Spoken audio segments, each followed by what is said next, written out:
Hello and welcome to Stay Paid, the sales and marketing podcast from ReminderMedia, where we bring you actionable advice to help you grow your business so you can live a life of freedom tomorrow, but only if you take action today. My name is Joshua Stike, Vice President of Marketing here at ReminderMedia, and with me is Luke Acree, President of ReminderMedia. What's up, everybody? Today, our guest got her start in the insurance and financial world in 2012, where she learned the ins and outs of the commission and entrepreneurship world and quickly found her place. Being passionate about getting others to be where they want to be financially has led her to her current team, whose motto is teamwork makes the dream work. And I love this one, good vibes only. As a licensed insurance broker and financial strategist, she is the managing partner at Present Financial, where she leads her clients to plan for their future and secure peace of mind. Shiva Irankhah, welcome to the podcast. Hello, everybody. How are you guys? Doing well. Thanks for being here. Yeah, doing awesome. Thank you so much. Shiva, I have to admit, I'm so happy to be there. Your energy is awesome, guys. We've been talking to Shiva before, obviously, the podcast coming on here. Her energy is phenomenal. So be prepared. You're going to be blown away by this interview. What I love about having people like Shiva on the podcast is they're not just people that are pontificating in an office somewhere going, this is a great idea for marketing. Because sometimes, I hate to admit it, but you and I, we're a marketing company, right, Josh? Yep. So sometimes we have to check ourselves and catch ourselves going, wait a second, are we just theorizing here? Are we just pontificating, or do these strategies and things actually work? Shiva is actually practicing in the business. She is working and grinding every single day. So Shiva, if you could, my first question that I always ask is just, could you introduce yourself to our audience? Give them the 30,000 foot view of who you are. Tell us kind of how you got into the business, how you ended up here. Just introduce yourself. Absolutely. Well, Shiva Irankhah, I'm Persian from Iran. I moved to California in 2010, where I began a journey of working and find this office, which was an accounting department. I started that, and the boss that I had actually really hated me. So for 2 years, I had to make sure that I'm making money living in California. As we know, it's really expensive. Yes. I actually was looking for the next thing. And 2012, I got introduced to the insurance industry, where I had no idea what it was, what I was getting myself into. But they just told me I had to get out of my last job because of my boss, who made my life miserable. I literally went to the recruiting, found out that I have to go take a test, failed my exam twice before I was able to pass the third time. But because of the fact that I needed to get out, I literally just started this journey not knowing what I was getting myself into. Started in an office close to my house, didn't work out, then traveled an hour to Orange County, which is an hour away from me, to be able to find for another mentor in the same company, because I didn't really have anyone helping me. But I did have a mentor, Sina Azari, as we all know him. He literally believed in my capabilities, because I literally had people telling me, you're not going to make it. You're a failure. You're too nice. This is not for you. But I'm a fighter, and they call me Lion and Black Widow for a reason. I wanted to make sure that I proved them wrong, So I began my journey, my first year, traveling an hour to work, coming back. Went there, failed because I didn't have a trainer. Then I kept gaining knowledge, making sure that what I'm doing in this business, since no one's helping me except a mentor, I needed to make sure that I could go somewhere. So I did whatever I can after my first year failing. My second year, I did everything in my power to not give up. No excuses. I couldn't quit. The pressure was there. I had to make it in this industry. And my second year, I made it to convention, which was a dream. My family we were able to travel, but Hawaii was one of the places that I always wanted to go. We always went to a lake for a vacation growing up. But I was like, I got to take my husband to Hawaii. So 2013, after my first year, I literally gave everything I can in this industry and made it to convention and took him to Hawaii. That's awesome. That was just a very powerful thing, kind of confirmed to me, because I didn't have any confidence in the beginning, knowing that everyone was like, you're not going to make it, you're too nice. And as we know, sales, you got to be aggressive. So I had to learn that. And that journey, that convention made it all possible for me. So I'm here now leading kind of our brokerage office that we opened 2 years ago. Yeah. 4 years I was with a captive company, one company only. Again, it was a very tough situation because then you lose clients to competitors. But then I did whatever I can to keep myself positive. Positivity is a very powerful thing for me. That's awesome. So then 2 years ago almost, my best friends, Sina and Sarah, husband and wife, opened up Present Financial, where everything began. I literally transitioned from a captive to a brokerage, going from one company knowing to 120, whatever that was possible. But I was so excited because losing clients in my previous company, I worked really hard and I care for everyone. So it was almost like I had to do whatever I can for them.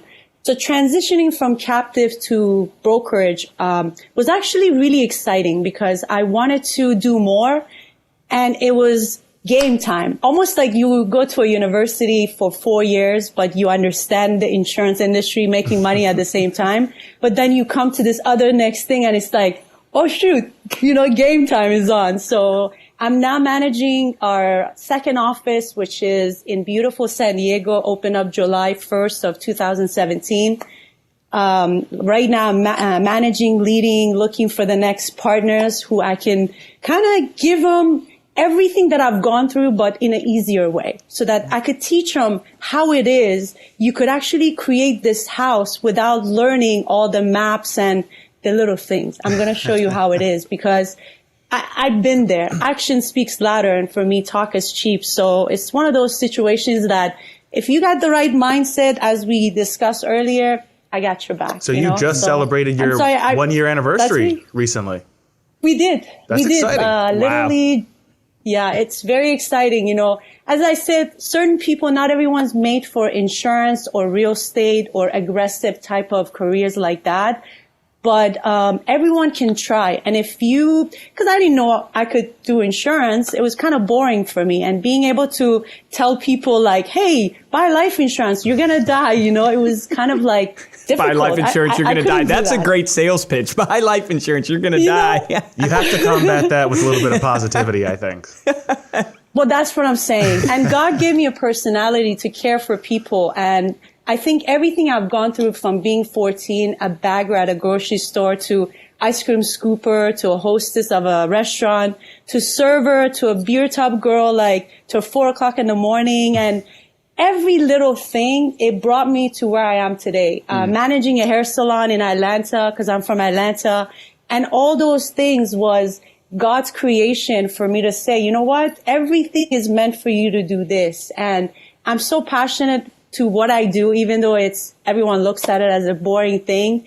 But if you have the hustle and you got the mindset, it's amazing. Well, talk a little bit about that, because could change people's lives. Yeah, amen to that. Yeah. Tell us a little bit, because you do have a very interesting story. What instrumental life events would you say really played a role in getting you where you are today? Absolutely.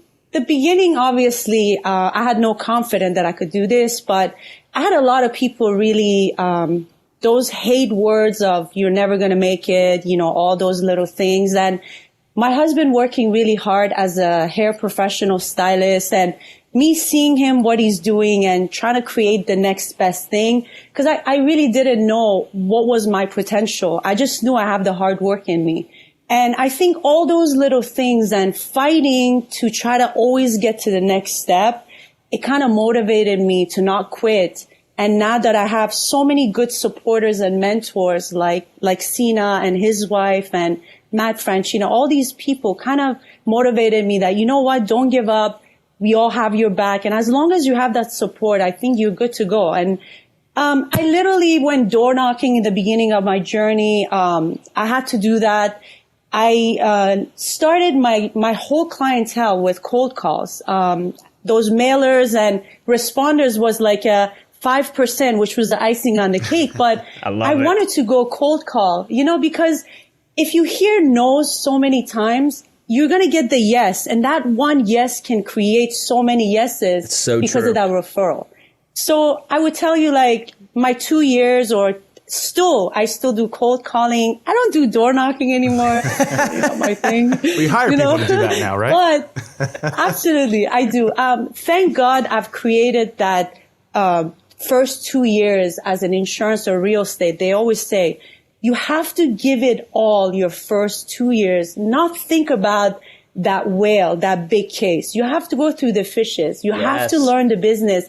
You have to get yourself so strong to the level that, you know what? Now I'm going to make sure that the real money comes in. And people quit, unfortunately, in the beginning. Like, they don't give it a chance, like you have to. If you have the support, that's what you got to do. Why do you think people quit, Shiva? Because we just did like our theme of the week, and this will probably come out after our theme for those listening to it, but you can go back and check out the stuff on our theme is about, basically the mistakes that realtors make and insurance people make in their first years in the business. Why do you think people quit like that? Like, how did you overcome not quitting?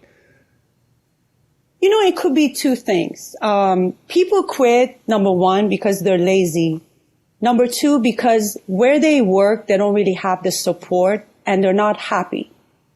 The other people who do quit, it's just because they don't really give it a try. And I have dealt with a lot of agents who literally didn't want it to give it a try because commission business to them was not something they wanted to do. They were too comfortable. And I think when people are too comfortable and they don't really have that support, that motivation, I got your back, keep doing what you're doing. I've already been there, like keep taking them to their whys.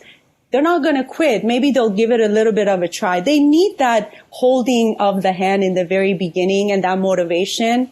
And I'm talking about those people who care to do that. Because there's certain people, as we all work with them, they're just not made to do like these little things because their attitude is not there. Right attitude is so important. And bad attitude is going to kind of transition into quitting after a little while because you don't want to literally be happy. You're negative. That's such a great point. That's kind of my mentality. Something that I tend to gloss over so much is that support. That, a lot of times I tend to go to the practical application of here's the script you should be doing. You should be making this many phone calls. Right. But like a support group, having someone there to support you, motivate you. Who would you say is your biggest inspiration? Like when you look back on your career, who has been that biggest inspiration for you? For my career, right? Mm-hmm. I would say Sina Azari. Okay.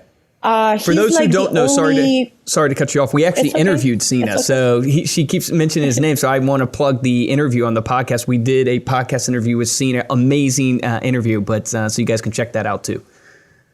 Absolutely. Growing up, I've never really had a boss or like a manager or leader who really believed in me, but he gave me a chance and. After him really coaching me with my mentality, taking me from a weakness to this strong person, constantly being there when I needed it, not giving up on me when I was weak and maybe emotional and kind of didn't know where I was going. Like he literally was there for me every single day of my first year. And that to me was so inspiring. And till this day, he's still like, I look up to him because he is my mentor and I owe it to him big time because those hours of going to his place and coming back home and working every single day was all worth it because he gave me a chance to tap in my potential and create this Black Widow and Shiva. And that's awesome. That to me is so important. Yeah. A good leader is that, a person who believes in your capability and supports you every single time until you're ready to go. You're like that Black lion. Widow. You're ready to go hot. I think it's a great takeaway for everybody listening is, finding that mentor, especially if you're early in your career. People aren't walking around looking for people to mentor. Right. You really have to be proactive and what you're doing and really chasing after that and then making sure that once you find that person that you recognize, right, kind of what you have there, and then you might even have to pester them a little bit to make sure that that you're looking for this help. And so it's great to have someone, and I think everyone that listening can take something away from that. But what would you say then has really been kind of your biggest struggle, either getting past that hump, you found a mentor, you're working on your career. What has been like this biggest struggle since then that you've found to take it to that next level where you are now? In the beginning, are you talking in the beginning? Sure, or yeah. like now? Yeah. In the beginning, my first year obviously was like my failure time. It was my biggest struggle because I didn't know if like clients were saying no to me, and like, I didn't really have people like teaching me everything. And it was very, very, very tough. So as I said, my mentor kind of helped me through it. But like trying to get that prospect to sit down with me, because I was still struggling on how to actually like approach a client in a way that they can actually trust me to manage their money, talk about life insurance, all those little things that I had to do. So what I did is I kept going to these appointments, coming out, looking back and say, oh, okay, this is the mistake I made. I got to make sure the next appointment, I don't repeat that again. So like, those were my struggles. Getting the prospect to really trust me in the very beginning was a struggle. Doing that sale was a struggle. My first year, I made $10,000. No joke. If my husband wasn't there for me to support me, like, I literally don't even know if I could have made it. But you know what? There was light at the end of the tunnel. Was like, Shiva, you're struggling, you're breaking down, but you're going to break through, because there is a light at the end of the tunnel. Don't give up. Knowledge is power. Keep like feeding yourself whatever it is that you got to do to get out of this struggle. You see, like those were my struggles, like being able to have someone trust me to talk about money. You know what I mean? It was really tough. So if I'm Very a new like agent, say I'm an insurance agent just getting started in the business, and I'm doing the cold calls and I'm suffering from this trust, what's some advice you would give them of how to build trust with a prospect when they enter the home and when they're calling the person? Like, what are some of the techniques or things that you try to do to build trust with people, even from a marketing or sales standpoint? Absolutely. See, there's 3 types of personalities we deal with normally: analyticals, interpersonal, and dynamic. So I kind of learned how to be able to, when I'm meeting someone who's analytical, how to break that wall, because they're like sitting down trying to get as much information from me. So my goal is playing that ping pong with them to the point that, boom, I'm going to hit the goal. So I always try to teach them, when you go meet someone, because the trust comes from building relationship first, then they're going to trust you to give you the case. Great There's point. a lot of new agents, unfortunately, Luke and Josh, they come in and they look at other big, like veteran agents that they have so much money that they're bringing in, but they're not learning the systematic of what you got to do to build that trust first for the client to give you the case. Because all of us, we've been around for so long to gain that trust to do that. So I always tell them, build the wall, bring their wall down and care for them. Actually do what they're asking you to do. Then they're going to trust you to say, okay, if you didn't close the first case, but you did what they want to do, they're going to remember you, because not a lot of agents are going to do that. So I teach them to make sure that you always want to care for the client in a true way, not in a fake way. They always say, fake it till you make it. Yeah, I understand.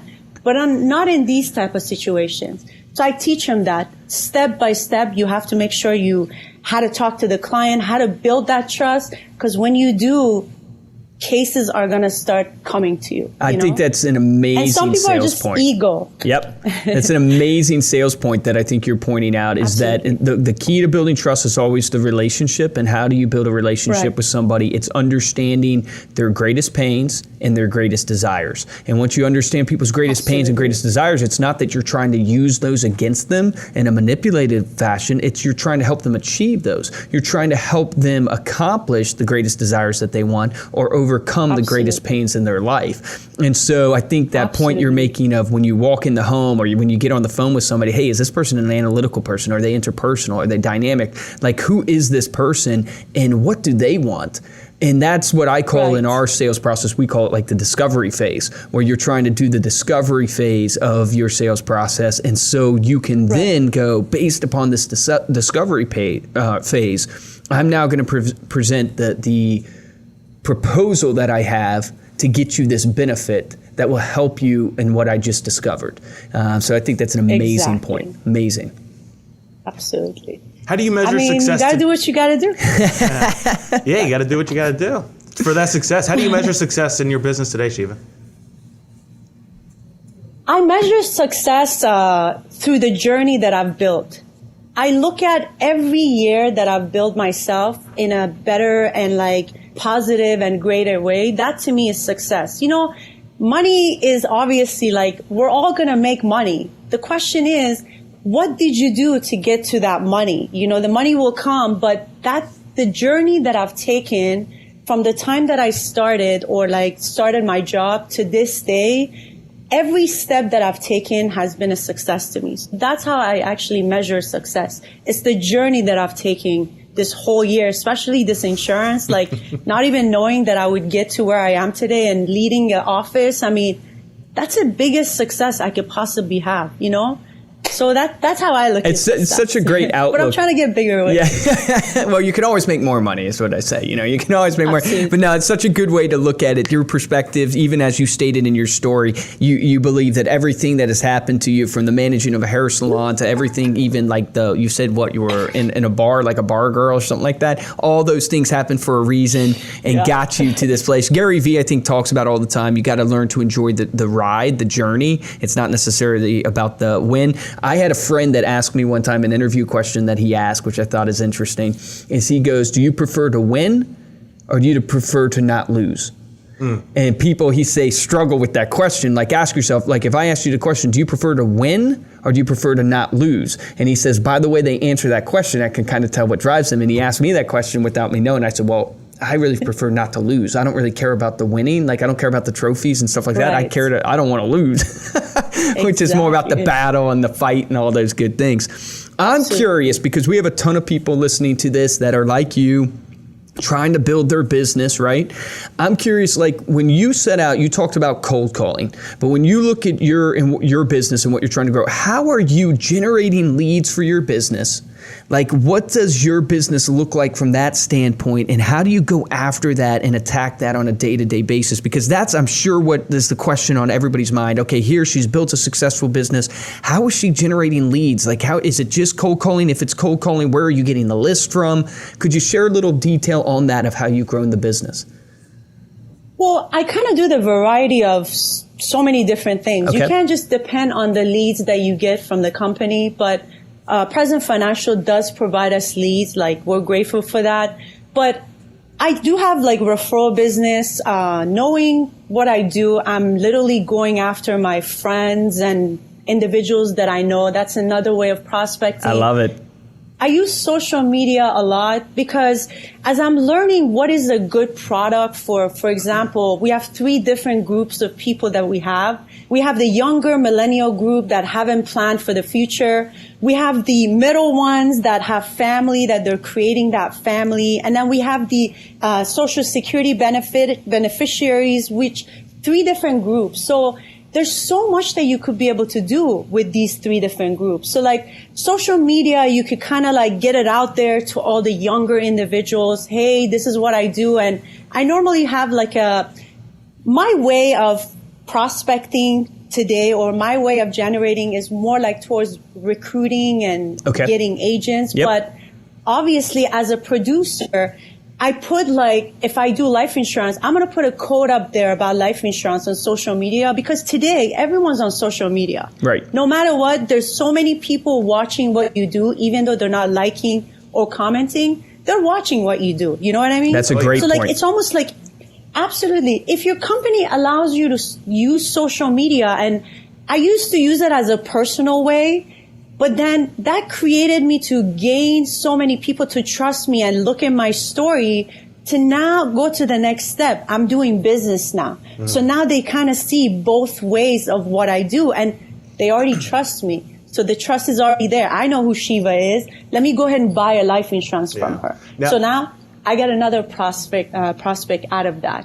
Referrals, seminars. We do a lot of seminars because we do deal with a lot of retirees or people who do retire. Okay. And obviously, agents in our office are door knocking constantly. If you believe in your success if you really believe that there is something out there for you, you got to do whatever it is to just, if you have to see people, you got to do whatever you can to get there. Not just get comfortable and say, is the company going to provide me leads? Okay, if they do, then I'm going to go work for them.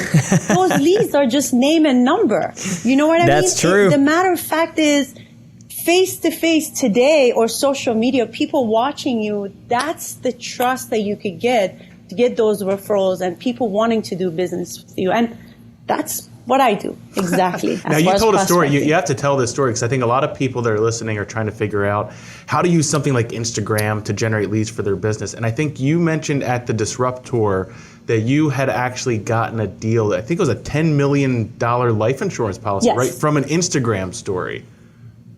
From an Instagram post. A post, okay. Like, you know, stories are 24 hours normally, but you could be so creative on a day-to-day to make it fun. And then the post stays there. So the hashtags allows you to kind of filter it into Instagram. And I do have a lot of friends. Obviously, when you do business, you don't want to talk to family and friends in the very beginning. But I had a referral from a friend that they watched me on social media and they saw that I do life insurance. Okay. And they trusted me. So it's like, okay, let's do like a $10 million life insurance. And that to me was a confirmation that social media is the killer. It's all about Keep that. doing what you're doing. I love the point you made, though. You know Oh, go ahead. Share what you were going to share. No, I was saying you're right. Absolutely. I love the point you made about you use social media to do the same exact thing that you talked about that you struggled with in the beginning, which is building trust. And that's so, right. Like, I think what we struggle with in all of us who are salespeople, whether we're in real estate insurance or even just us as a marketing company, is we want that instant gratification. And a lot of these tools like social media, a lot of these tools like door knocking are not going to be instant gratification. It's in the consistency that you do them that will present to you the opportunity, and you better be ready when that opportunity comes knocking at your door. Exactly. And so utilizing that to build trust, just so that people know practically, what are the things you're posting on your social media? Is it just your everyday life? Is it stuff about business? Like, can you give them a little flavor of what you're posting? Absolutely. During the days when I'm in the office, I normally talk about the office. Every story is mostly during the days. Weekdays are all about present, my work, what I do. And then when I go out at nights, I kind of post, like if I go to a party or somewhere that I want to share it on the story, I do that on my story as well, weekends. The reason why I do that is because some people are like, let's just make our Instagram, social media just personal. Some people are like, let's just make it business. To me, I think if you have a combination of both, people are going to see, because today everything is visual. People are going to see who you are as a person. Who do you hang out normally with? And okay, this is a legit person and this is what she does every single day. You know, like I actually got a recruit because of my social media that I've been doing since Disruptor. Nice. If you remember, I kind of let them know that I'm still trying to find my brand and I'm still trying to be aggressive. And ever since then, thank God, I've literally been consistent doing that. And I actually got to recruit this young hustler guy, millennial, 22-year-old that is starting. He's been starting with me in San Diego. So you got to do that so people get to know who you really are. I'm sure you guys know exactly who I am based on my Instagram, you know.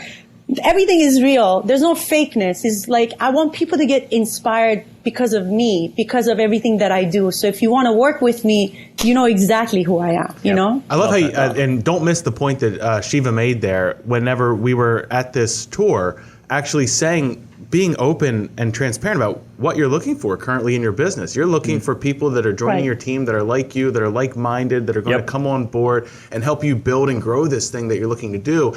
And you grabbed that opportunity, made sure that, you know, and this is the takeaway for even your social media, making sure that you're putting out there what you're looking to achieve. We had a podcast on networking, where it's like when you're networking with people, making sure that you are letting people know what you're looking for, what your goal is, and then what value you can bring to them. So what would you say are the three things, kind of talking about, you know, success and doing things daily and taking opportunities? What would you say are the three things that you do every day that help drive your success? I got to start my day in a positive note. I can't start it negative. Even if it's negative, I try to go walk by the beach for like a meditation or something. Now you're just making us jealous. Yeah. So we're sitting here. The beach makes everybody happy. I'm trying to recruit you guys to come to Cali. No, I'm kidding. It won't be a hard I'm effort. just messing with you. That would not be hard. I actually start my day positivity. So as I mentioned in Disruptor 2, I normally try to look at something positive, like if it's video, whatever it is. And I normally day to day, I try to put my social media work, like everything that I do on a daily basis, like when I'm at the office or whatever, I try to put that on social media. And because I'm into leadership, I have to keep motivating my agents and making sure they're doing whatever they can on a day-to-day basis. So these three things are very important. Obviously, I manage the office, so I got to make sure I'm always there on a daily basis. And I thank God for everything He's created for me. So these are the stuff that I do every single day. Because, I don't know, to me, it's like when you wake up and you're healthy and you could be able to do the things that you do on a daily basis, that's automatically is a positive thing. And once you have that, if you drive the positivity throughout your day, everything just falls into what it's supposed to be. So those three things are my main things that I do. I love it. Love it. So looking back now that you've been doing this for a while, what would you tell younger Shiva? Where would you, invest more of your time and energy and money? Where would you run away from and never do again? What would you tell your younger self from an advice standpoint? If I can go back and the things that I wouldn't do. Or do more of. Yeah, or do more of, yes. Or the things you go, man, I wish I would have invested 100 times more in that. But yeah, what would you tell your younger self? I would say if I had this mentality, obviously back then, I would say make sure the confidence is there and make sure that you're not giving up. And if I could literally learn and be a better leader of generating more, agents, I would definitely do that because now I'm into leadership and I'm trying to create my A team. So I would tell my younger self that make sure that you never not have any confidence.